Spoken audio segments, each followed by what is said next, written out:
Meghan Markle has been accused of using her title to gain access through cold-calling US senators as part of her campaign for paid parental leave, and using her royal title to do so. Buckingham Palace officials have said that Meghan's use of Duchess title regarding politics is outrageous because members of the royal family try to steer clear from influencing political decisions, especially in a different country. Royal editor of the Daily Mirror, Russell Myers, joined Lorraine Kelly to talk about the Duchess of Sussex and her use of the title for her lobbying work. Lorraine commented, "I completely understand what she's saying. It's a difficult one, though, isn't it? It really is, because they still are styling themselves as the Duke and Duchess of Sussex." Mr. Myers said, "They are. The issue was because she was reaching out to senators getting their phone numbers, and then they were picking up the phone of an unknown number and she was introducing yourself as Meghan, the Duchess of Sussex. So I think that is the line, or the setting a grey area a little bit. You can understand that. Listen, a really important campaign, making strides on it, and I think that anyone should be supporting that move for paid parental leave."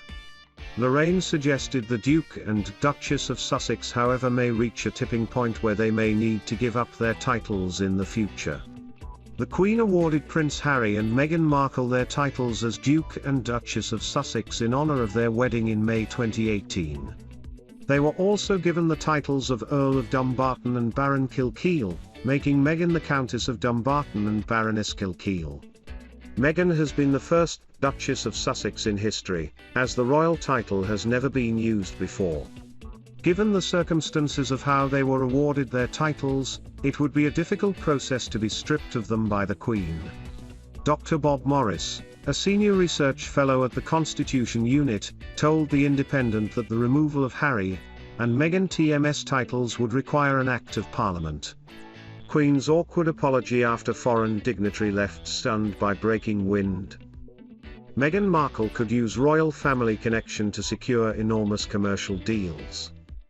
Meghan Markle's ex-husband turns heads as he gives new child regal name. A statute to remove their titles would need to be voted on and passed by both the House of Commons and the House of Lords.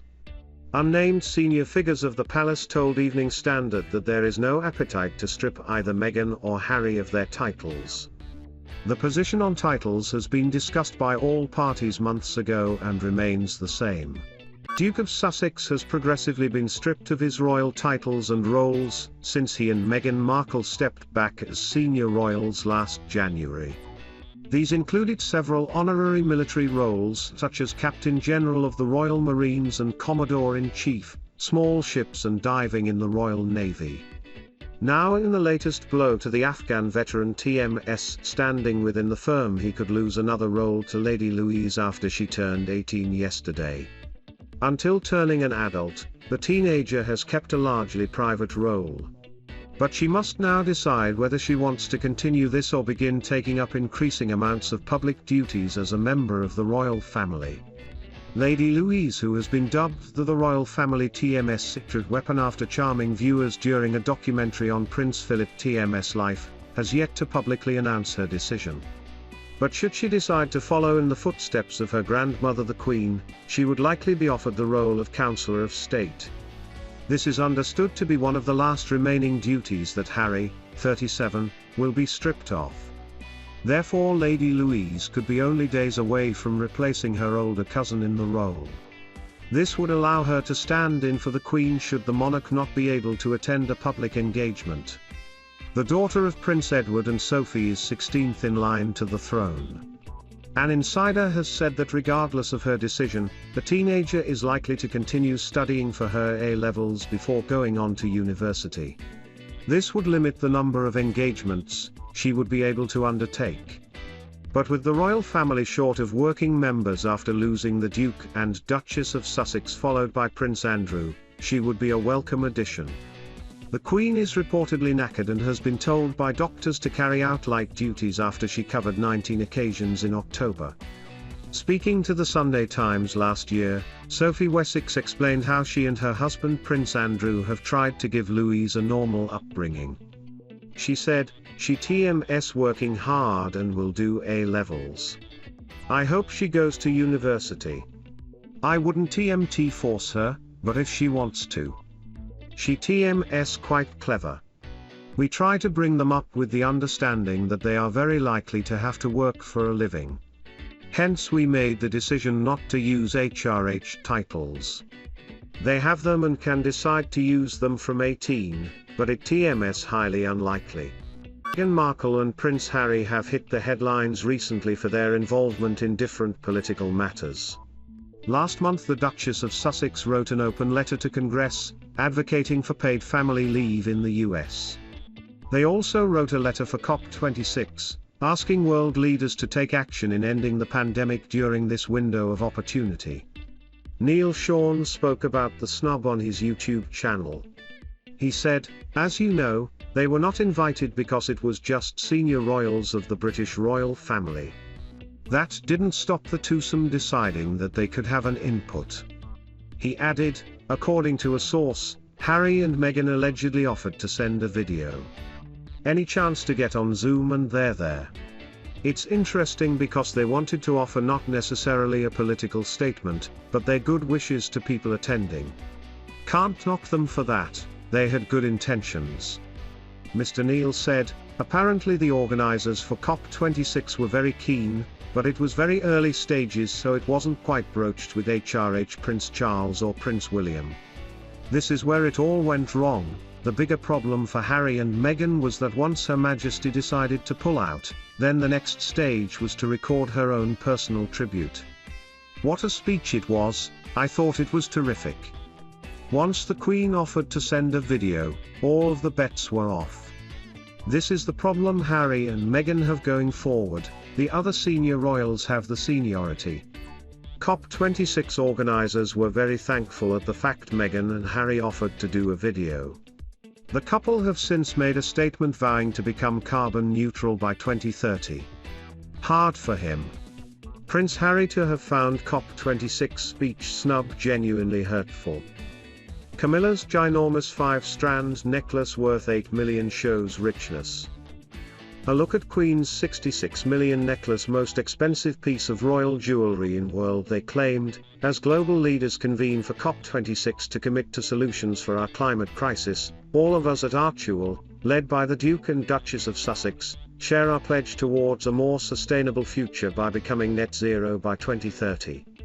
We are a young company, but today, Archewell joins our co-founders in committing to reach net zero carbon emissions by 2030.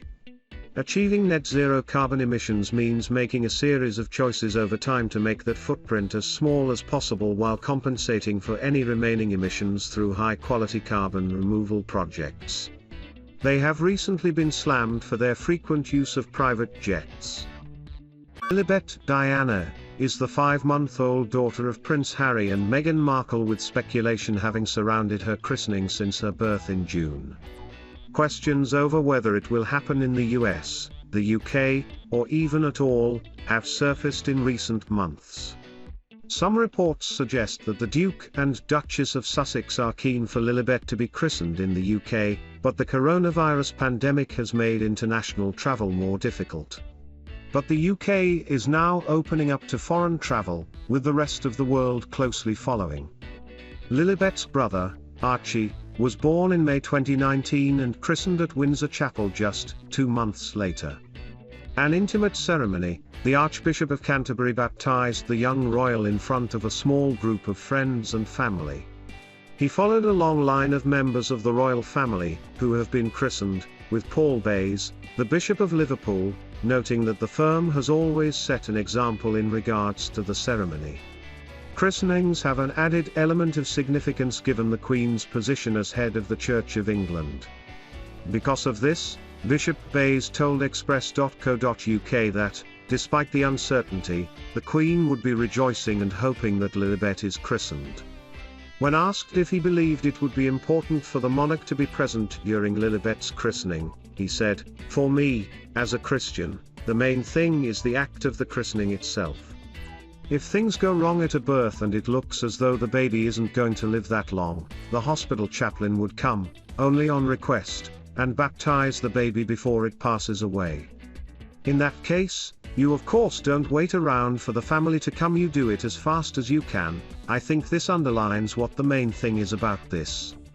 Having said that, it's always wonderful to have a party, and if that's possible I'm sure that will be lovely.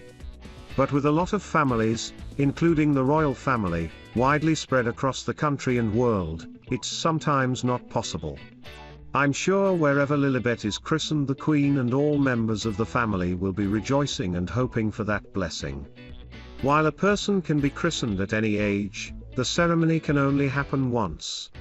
A Christian practice, Bishop Bayes explained that parents often want their children to be christened as it acts as a good start in life by being blessed by God. Don't miss on the Christian side, a christening is a welcome into God's family.